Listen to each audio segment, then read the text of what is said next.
la Turquie et l'Empire des Grecs, la semaine dernière. Alors aujourd'hui, nous revenons en Turquie pour une autre étape, celle des Romains. Nous. C'est-à-dire, oui, c'est celle des Romains, mais c'est celle des Romains qui s'appelle la continuation de l'Empire romain, qui s'appelle l'Empire byzantin. Et à quelle époque ça se situe?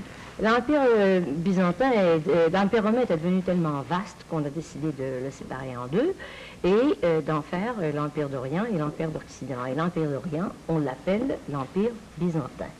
Et c'est à cause de Constantin, ça se situe vers le IVe siècle, au IVe siècle, quand Constantin, l'empereur romain, a décidé d'aller en Turquie. C'est-à-dire, c'était pas à ce moment-là, ça s'appelait pas la Turquie, ça s'appelait toujours l'Empire romain, et il a établi sa capitale à Byzance. Byzance qui est devenue par la suite, parce que c'est l'empereur Constantin qui a fondé la capitale d'Orient, ça s'est appelé par la suite Constantinople.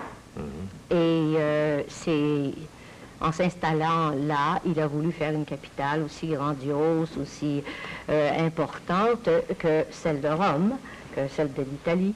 Alors, il a construit des murailles tout autour pour la protéger.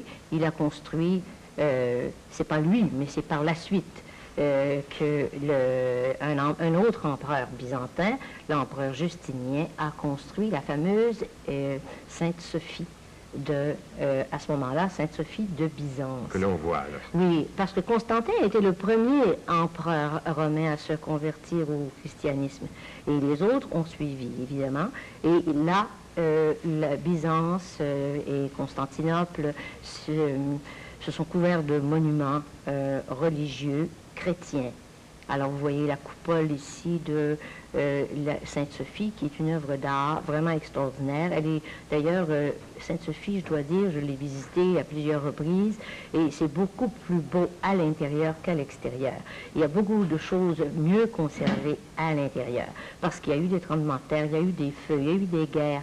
Alors, à l'extérieur, évidemment, on est obligé de construire des choses comme des contreforts, et ça lui enlève un peu de son élégance, je dirais, massive, parce que c'est tout de même un monument massif. Mais à l'intérieur, vous avez encore des mosaïques, par exemple, comme celle-ci, du Christ, qui sont en parfait état, et que les Turcs, quand ils sont venus beaucoup plus tard, avaient badigeonné, et aujourd'hui, on a découvert toutes ces mosaïques pour les montrer dans leur état primitif. Et Sainte-Sophie, c'est où exactement? À Constantinople, c'est-à-dire qu'aujourd'hui, on l'appelle Istanbul. Vous voyez que c'est une ville qui a changé de nom à plusieurs reprises. Ben, ça a été Byzance, ensuite ça a été Constantinople, et aujourd'hui, c'est Istanbul. Istanbul, oui. Alors, là, c'est le moment où l'Empire byzantin était le plus vaste et qui c'était entre le IVe siècle et quel autre siècle? Oh, ça a duré jusqu'au 15e siècle, c'est-à-dire un peu plus que 1000 ans. Et c'est un moment où on a vu les peuplades passer, d'aller et venir à travers l'Asie mineure, parce qu'on ne l'appelait pas encore la Turquie. Il n'y avait pas encore de Turcs. Les Turcs commençaient à s'infiltrer peu à peu. Vous voyez, il y avait des peuplades nomades de l'Est, qui venaient de l'Est et qui entraient en Turquie peu à peu dès le 7e, 8e siècle. Il y était toujours l'Empire byzantin sous la direction d'empereurs qui étaient devenus des gens nés au pays et qui avaient adopté la langue grecque. Et c'est de là qu'est venu évidemment les Grecs orthodoxes, mais un peu plus tard. La religion grecque orthodoxe s'est séparée de la religion chrétienne seulement vers l'an 1000. Alors ici, vous avez ces peuplades-là. D'ailleurs, il en reste encore dans l'est de la Turquie. Et vers le Xe siècle, ils étaient assez nombreux qu'ils ont fondé une ville qui s'appelle Konya, qui est dans le centre de la Turquie actuelle. Et aujourd'hui, on voit ce superbe monument qui a été élevé à l'un des plus grands poètes islamiques de tous les temps, qui s'appelle Mevlana. Et ce poète a été en même temps un mystique et il a fondé la secte des derviches tourneurs, c'est-à-dire ce sont des prêtres? Ce sont des moines qui vivent en communauté et ils ont un costume particulier Et chaque année, ils se réunissent pour faire comme une sorte de festival de danse sacrée. Et ils tournent jusqu'au moment où ils atteignent, je ne sais pas si c'est l'étourdissement ou l'extase, mais enfin, c'est des sectes qui existent encore un peu partout dans les pays islamiques. Et à Konya, le festival qui a lieu au début de décembre chaque année attire des foules immenses. Avez-vous assisté à ce festival? Malheureusement non, parce que j'étais déjà rendue dans une autre partie de la Turquie au début de décembre. Mais je connais des gens, j'ai vu l'endroit où a lieu le festival et j'ai vu justement ce que vous avez vu tout à l'heure, les musiciens, les instruments de musique qui servent à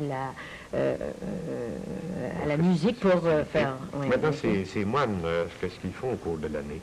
Ce sont des gens qui étudient d'abord les œuvres de Mevlana, qui ont été traduites d'ailleurs, j'ai les traductions en français, des poèmes, et je dirais, il est inspiré par, c'est un mahométan, il est inspiré de la religion islamique, seulement il a été plus loin un peu, et on considère un peu comme un schisme, mais d'une certaine façon, c'est un poète mystique qui est reconnu dans le monde entier. Et comme vous pouvez lire ces poèmes dans plusieurs langues, moi je les ai en français, et qui sont d'ailleurs des choses très intéressantes qui nous décrivent un peu comment les gens pensaient et quelle était je dirais, les recherches spirituelles de cette époque-là. C'est-à-dire, il a vécu au XIIe siècle dans le sud de la Turquie. Et c'est dans cette région-là aussi, tout près de Konya, qu'il y a un phénomène physique extraordinaire. Vous voyez ici, c'est l'érosion d'une immense plaine qui était une plaine autrefois, une plaine volcanique, c'est-à-dire un volcan en fait éruption il y a des millions d'années, et a formé ces cônes de toutes sortes. Et vous voyez ici, par l'érosion, les cônes ont été effilés, et vous avez des pierres plus solides qui sont restées sur le dessus des cônes. Et ça fait un paysage absolument fantastique. Ça couvre à peu près 50 000 carrés. Inutile de vous dire que ça prend plus qu'une journée pour faire la visite de cette région-là. Aujourd'hui, on l'appelle la région de Gorem. Et vous y trouvez... Est-ce que vous trouvez des terres arabes là? Oui, il y a, voyez-vous, vous trouvez d'abord ces espèces de cônes qu'on a évidés et dans lesquels les gens ont habité pendant longtemps. Et tout autour, la terre est devenue fertile. Alors c'est de ça que ces gens-là vivaient. Ils vivaient de la culture du raisin, de la culture enfin de tous les légumes et les fruits qui poussent dans cette région-là. Et cette pierre est sûrement très tendre. Oui, elle est tendre, elle peut être évidée, et c'est là que se sont réfugiés vers le 7e siècle des moines grecs orthodoxes. À ce moment-là, c'est-à-dire c'était des chrétiens, mais ils étaient schismatiques jusqu'à un certain point, c'est-à-dire que c'était l'époque où on a connu l'iconoclasme, c'est-à-dire qu'à un concile, on a décidé qu'il ne fallait plus avoir d'images dans les églises, et eux voulaient conserver les images. Alors ils se sont réfugiés dans la région de Gorem, qu'on a appelée la Cappadoce à cette époque-là, et vous les avez dans des églises comme celle-là. À l'intérieur, elles sont peintes de fresques absolument formidables qu'on voit encore aujourd'hui. Et on peut visiter des églises comme ça pendant des journées entières. Il y avait des moines qui vivaient en communauté, on peut revoir leur réfectoire, et tout ça est creusé dans la pierre. C'est vraiment extraordinaire. Ils couchaient sur la pierre, ils mangeaient sur la pierre, ils faisaient la cuisine sur la pierre. En fait, tout est fait à même ces rochers extraordinaire. Et justement, et les fresques sont encore, malheureusement, elles ont été abîmées par les touristes, je ne dirais pas les touristes étrangers, parce que il n'y a pas tellement longtemps que les gens commencent à visiter cette région-là. Mais je dirais les gens de la région qui ont vécu là, et évidemment, on ne peut pas empêcher les enfants et même adultes encore enfants à égratigner, à enfin... Gribouillé.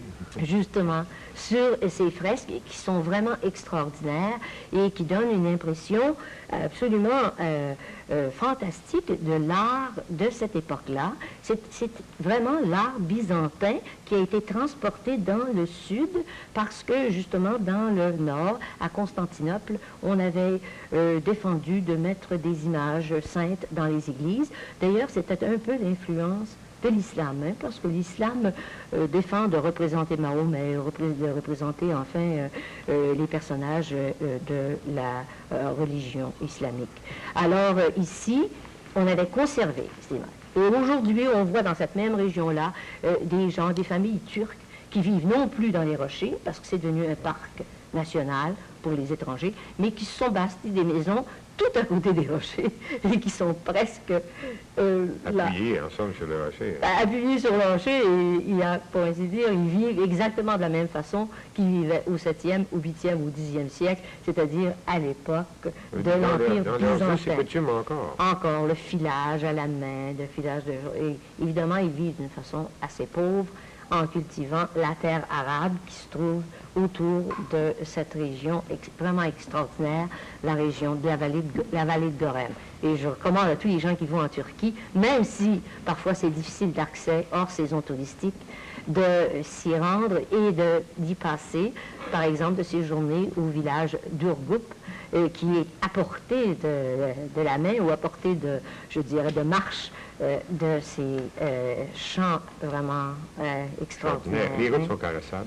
Oui, on a fait beaucoup de nouvelles routes et maintenant on peut louer des taxis au village d'Urgup et passer une journée entière, couvrir énormément de terrain évidemment et voir des choses absolument fantastiques. Il faut apporter sa caméra parce qu'il y a des paysages qui sont... à un certain moment de la journée, tout est rose, à un autre moment, tout est jaune, et tout dépend de l'heure à laquelle vous visitez la région, la vallée, l'inclination du soleil. Est-ce que le tourisme est bien organisé? Est-ce qu'il y a des guides pour faire visiter ou oui, qui racontent l'histoire? Ceci, pendant la saison touristique, oui. Mais en hors de saison touristique, vous devez y aller par vos propres moyens et vous vous trouvez souvent absolument seul dans des régions désertiques. Attendez-vous par hors saison touristique? C'est-à-dire la saison touristique, c'est de mai à fin septembre. Et en septembre, c'est la saison des raisins. Et vous pouvez manger, c'est un parc national. Le raisin qui pousse là appartient à tout le monde.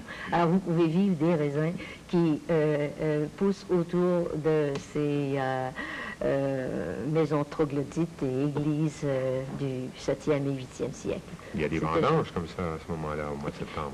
Il y a des vendanges, mais elles sont faites d'une façon un peu en amateur par les touristes et par les visiteurs qui se régalent évidemment parce que le pays, la Turquie, est un pays qui produit énormément de raisins et qui fabrique aussi de l'excellent vin. Et c'est une chose qui est bonne à savoir quand on visite les régions, surtout les régions du sud, où il y a des vins particuliers. On prend des petits vins du pays. Des petits vins du pays, des vins particuliers d'ailleurs, qui se vendent de très bon marché et qu'on peut avoir dans tous les restaurants. Ils vont très bien avec les mets turcs qui sont en général assez sucrés, surtout... les desserts et les vins sont sucrés aussi. Ah oui, il n'y en a pas plein de vins secs? Il y en a quelques-uns. Il y en a quelques-uns. Non, ça dépend du genre de raisin qu'on cultive. Hein. C'est des vins qui s'apparentent plus aux vins du sud d'Espagne, par exemple. C'est à peu près le même climat et c'est à peu près le même genre de terrain aussi, surtout dans la vallée de Gorem. Mademoiselle Morin, merci beaucoup. La semaine prochaine, nous allons parler de l'Empire. Nous allons parler de l'Empire ottoman et enfin, nous allons parler des Turcs.